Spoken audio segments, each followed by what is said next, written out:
The detainment of a 5-year-old by ICE officers outside his Minneapolis home last month outraged critics of the Trump administration's immigration crackdown in Minnesota. Today, the boy and his father have returned home following a judge's orders. Fox's Brooke Taylor has more.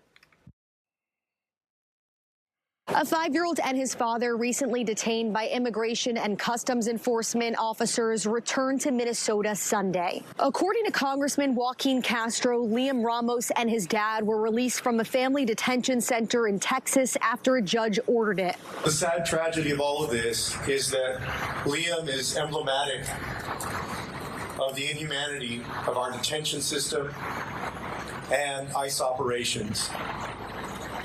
There are many other kids just like Liam who are in detention as well. Government officials say the father entered the U.S. illegally in 2024. Their family attorney says he has a pending asylum claim which allows him to stay here. We offered them the opportunity to go home, to send them back to their home country if they would like to. The father chose to stay.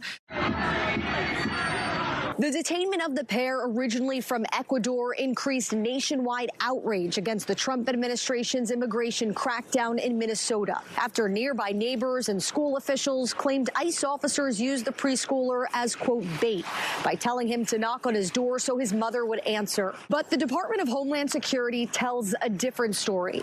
Officials allege Liam's father fled on foot, leaving the child in a running car in their driveway. It's shocking to me the media's lies about not just that story, but day after day after day about what we do for work in this country to bring people that are dangerous criminals to justice. Anti-ICE demonstrations continue nationwide. Just this weekend in Minnesota, thousands took to the streets demanding that ICE leave.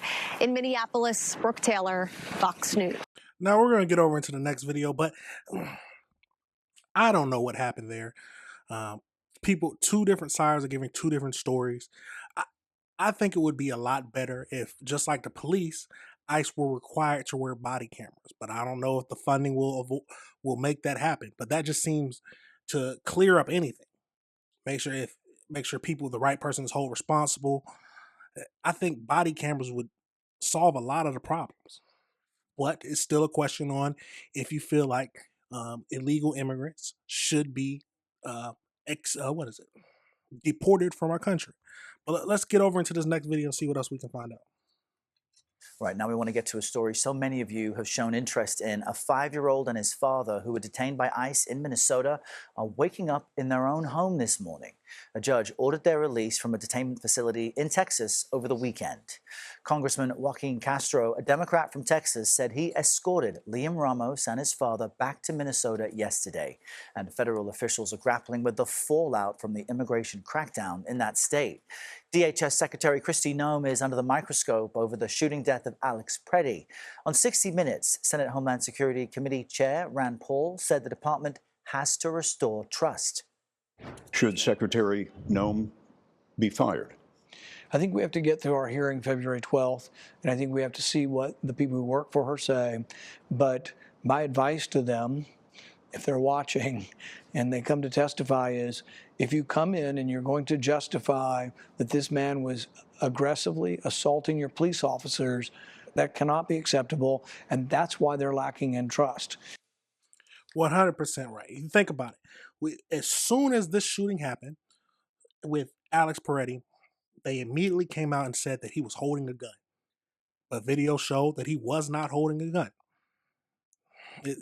They lied about the initial. No matter what happened during the exact altercation, I don't know what was happening because they didn't have any body cameras or anything like that of the actual agents who shot. But videos do suggest that they took away the gun and they shot him after they took away the gun.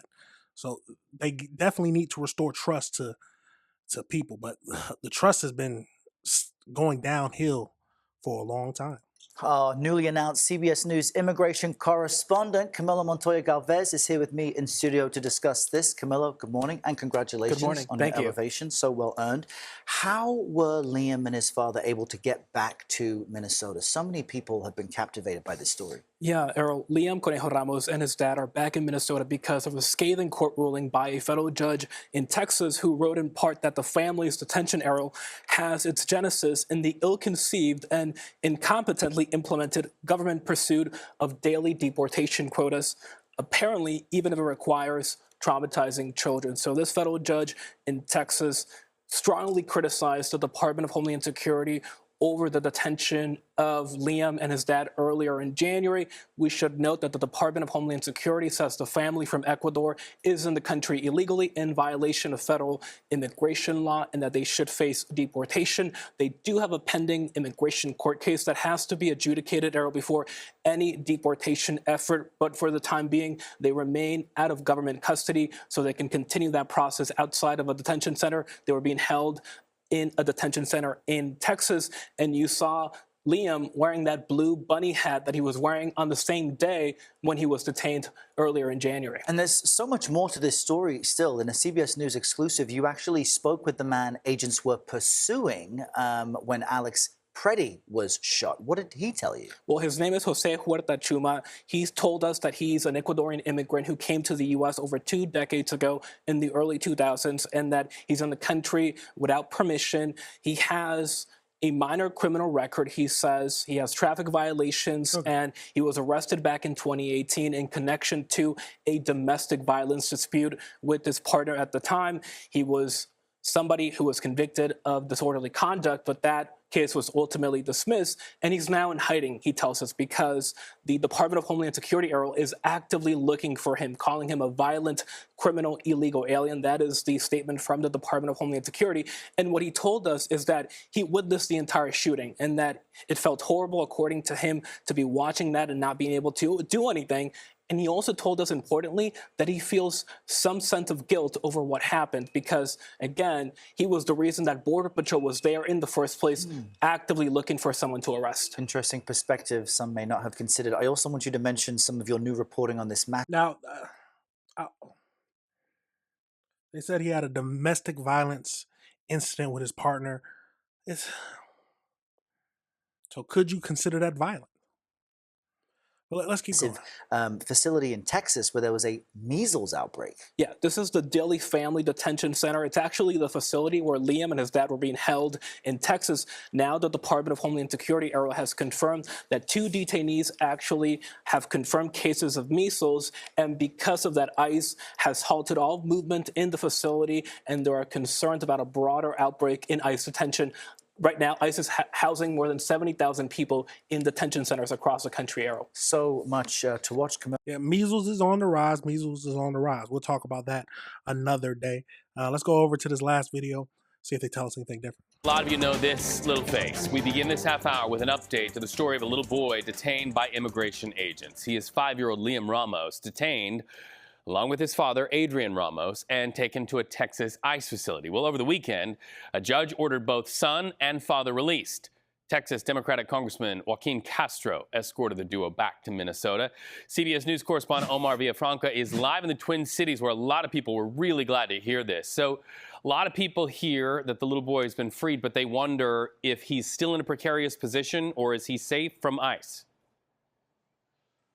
Well, at this point, legally, the administration is appealing the decision made by the judge in that case. Now, he's not at school today, just got back late yesterday, but I want to talk a little bit about what the judge said in deciding to free the father and son combo. He said that this whole case, and I'm going to quote here, Reed, in the ill-conceived and incompetently implemented government pursuit of daily deportation quotas, apparently even if it requires traumatizing children. And let me tell you, this judge made a lot of scathing remarks, almost giving the Trump administration a quote, civics lesson, which is what he said in there. They are back home. They were in a detention facility in south of San Antonio in Dilley, Texas. They loaded up onto a plane and flew back here to Minneapolis. They are now back home as we speak.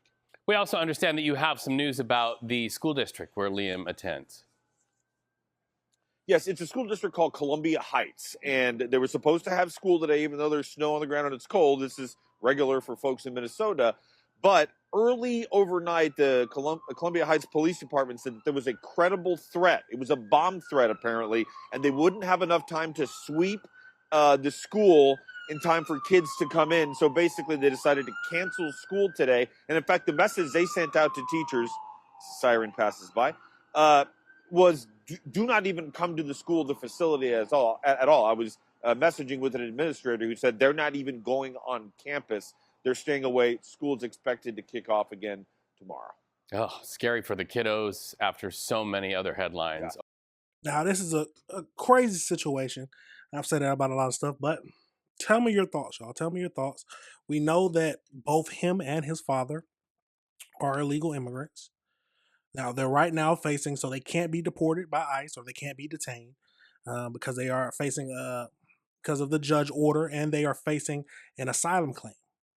But if the whole process is if the asylum claim gets denied, they will have to be deported. Will people be fine with that? Are they saying they need to first go through the process first before they are detained, or are they saying that they just don't want anyone deported at all? But let me know your thoughts on that whole situation, y'all. Let me know if you disagree with anything I said. Overall, it's a crazy situation, and this is the type of stuff that we need to review together.